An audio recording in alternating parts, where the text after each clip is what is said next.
PMC കരാർ മരവിപ്പിക്കണമെന്നാവശ്യപ്പെട്ടുള്ള കത്ത് ഉടൻ കേന്ദ്രത്തിന് അയക്കാനാണ് സർക്കാരിന്റെ നീക്കം. കത്ത് അയക്കാൻ വൈകുന്നത് SSK ഫണ്ടിലെ ആദ്യ ഗഡു നേടിയെടുക്കാനെന്നാണ് സൂചന. കേരളം കരാർ അംഗീകരിക്കണമെന്ന നിലപാടിലാണ് കേന്ദ്ര വിദ്യാഭ്യാസ മന്ത്രാലയം.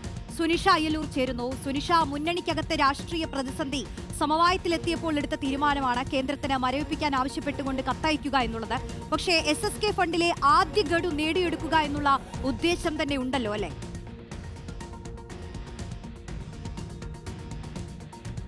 റോഷ്നി, ആര്യ, അങ്ങനെ തന്നെയായിരുന്നു. അതായത് കഴിഞ്ഞ ബുധനാഴ്ചയായിരുന്നു SSK ഫണ്ടിലെ ആദ്യ ഗഡുവായ 360 കോടി രൂപ എത്തേണ്ടത് എന്നുള്ളതാണ്. പക്ഷേ ദിവസങ്ങൾ ഇത്രയായിട്ടും SSK ഫണ്ട് എത്തിയിട്ടില്ല. അതുമായി ബന്ധപ്പെട്ടുകൊണ്ടുള്ള പരിശോധനകളും കഴിഞ്ഞ ദിവസം അഡീഷണൽ സെക്രട്ടറിയോടക്കം മന്ത്രി തന്നെ സംസാരിക്കുന്ന സാഹചര്യങ്ങളും ഉണ്ടായിരുന്നു എന്നുള്ളതാണ്. പക്ഷേ ആ ഒരു സാധ്യത മുന്നിൽ കണ്ടുകൊണ്ട് ഒരു പക്ഷേ കഴിഞ്ഞ മന്ത്രിസഭയിൽ തന്നെ ഈ കരാർ മരവിപ്പിക്കുന്നതുമായി ബന്ധപ്പെട്ടുകൊണ്ട് കത്ത് നൽകണമെന്ന് പറഞ്ഞെങ്കിലും കത്ത് ഉടനടി നൽകിയാൽ ഒരുപക്ഷെ ഈ SSK ഫണ്ട് എത്താനുള്ള സാധ്യത അത് ഇല്ലാതാകും എന്നുള്ളതായിരുന്നു ഒരു കണക്കുകൂട്ടൽ. അതിന്റെ ഭാഗമായി തന്നെ അങ്ങനെയെങ്കിൽ ഉടൻ കത്തയക്കേണ്ടതില്ല എന്നൊരു തീരുമാനത്തിലേക്ക് ഒരുപക്ഷെ കഴിഞ്ഞ ദിവസം തന്നെ ഈ കത്ത് തയ്യാറാക്കിയിരുന്നു എന്നുള്ളതാണ് മനസ്സിലാക്കുന്നത്. അതുകൊണ്ടാണ് ചില കാലതാമസം അതിൽ വന്നത് എന്നുള്ളതാണ്. പക്ഷേ നിലവിൽ ഇപ്പോൾ SSK ഫണ്ട് വന്നിട്ടില്ല. അതിനൊരു പശ്ചാത്തലത്തിൽ ഏതായാലും ഇന്ന് തന്നെ കേന്ദ്രത്തിന് ഈ പദ്ധതി മരവിപ്പിക്കണമെന്ന് ആവശ്യപ്പെട്ടുകൊണ്ട് കരാർ മരവിപ്പിക്കണമെന്ന് ആവശ്യപ്പെട്ടുകൊണ്ടുള്ള കത്ത് നൽകണമെന്നുള്ളതാണ് തീരുമാനിച്ചിരിക്കുന്നത്. അങ്ങനെയെങ്കിൽ ഇന്ന് തന്നെ സർക്കാർ ഈ കത്ത് നൽകുമെന്നുള്ളതാണ്. പ്രധാനമായും ഈ കത്തിൽ പറഞ്ഞിരിക്കുന്ന ഉള്ളടക്കം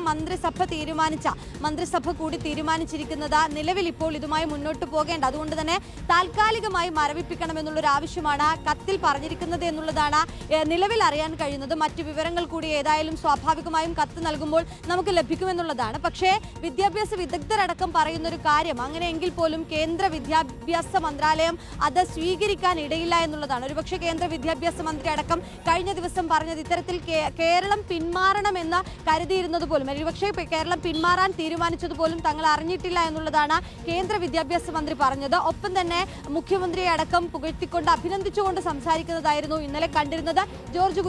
മന്ത്രി ജോർജ് കുര്യനടക്കം ഇന്നലെ പ്രതികരിച്ചപ്പോൾ അത്തരത്തിലൊരു കാര്യമാണ് മനസ്സിലായത്. അങ്ങനെയെങ്കിൽ കേന്ദ്രം ഇതിന് സമ്മതം മൂളാനുള്ളൊരു സാധ്യത അത് കുറവാണ് എന്നുള്ളതാണ് വിദ്യാഭ്യാസ വിദഗ്ധർ പറയുന്നത്. ഏതായാലും അത്തരം കാര്യങ്ങളൊക്കെ തന്നെയും ഇനി അറിയേണ്ടതുണ്ട്. ഇന്ന് കത്ത് നൽകുകയാണെങ്കിൽ ഇനി കേന്ദ്രം അതിന് ഏത് തരത്തിൽ മറുപടി പറയും എന്നുള്ളതാണ്. സ്വാഭാവികമായും മുന്നണിക്കകത്തെ പ്രശ്നങ്ങൾ ഒത്തുതീർപ്പാക്കാനായാണ് ഉപസമിതിയെ തീരുമാനിക്കുന്നതും. മുഖ്യമന്ത്രി തന്നെ നേരിട്ട് വാർത്താ സമ്മേളനം വിളിച്ചുകൊണ്ട് കരാർ മരവിപ്പിക്കുകയാണ്, അതുമായി ബന്ധപ്പെട്ടുകൊണ്ട് കത്ത് നൽകുമെന്നും അറിയിച്ചത്. ഏതായാലും ഇന്ന് തന്നെ ഈ കത്ത് നൽകുമെന്നുള്ളൊരു പ്രതീക്ഷയിലാണുള്ളത്. റോഷ്നി, ആര്യ.